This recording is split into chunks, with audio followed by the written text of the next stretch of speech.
You know when people used to always say, check yourself before you wreck yourself, or be careful what you get for it, be careful what you ask for, you just might get it. People still say that.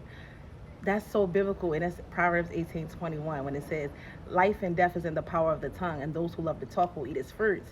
Meaning, if you speak in death, you talk in death, that's what you will receive. You speak in life, you declare in life, that's what you will receive. And sometimes you have to speak death over the things you don't want to see, you don't want to experience, the things you want to cancel and utterly destroy from out of your life and out of your bloodline. Yeah, you want to speak death over that things. But things that you want, think your life, your goodness, you speak life over that.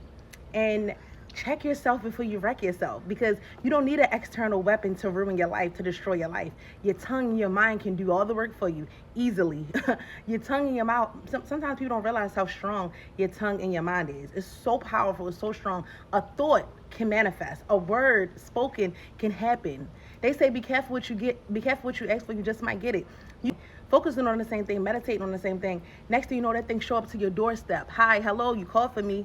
You rang, I answered, you knocked, I opened, you know what I'm saying? So we really have to check ourselves, check in, well, what are we thinking? What are we believing to be true? What are we believing that can happen for us? What are our thoughts? How are our reactions? What are our characteristics and our habits? Habits form our lifestyle, it forms our reality. Our thoughts, what we focus and meditate on, forms our reality. So we have to be so careful in checking in with ourselves on a daily.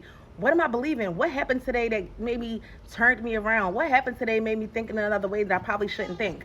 So we have to really check in ourselves, check in with ourselves. Check yourself before you wreck yourself. Check how you're thinking. Check what you're believing. Check how you're responding. Check your habits. Check your traits, your characteristics.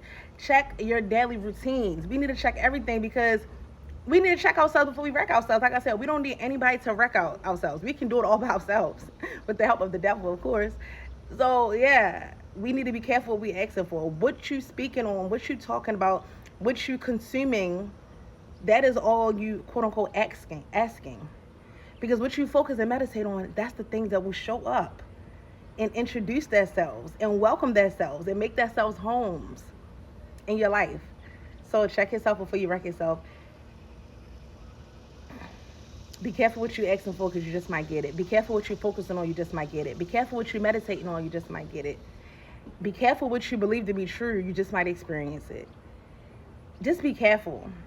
And always watch that tongue and that mind, because that tongue and that mind is powerful than you may even realize.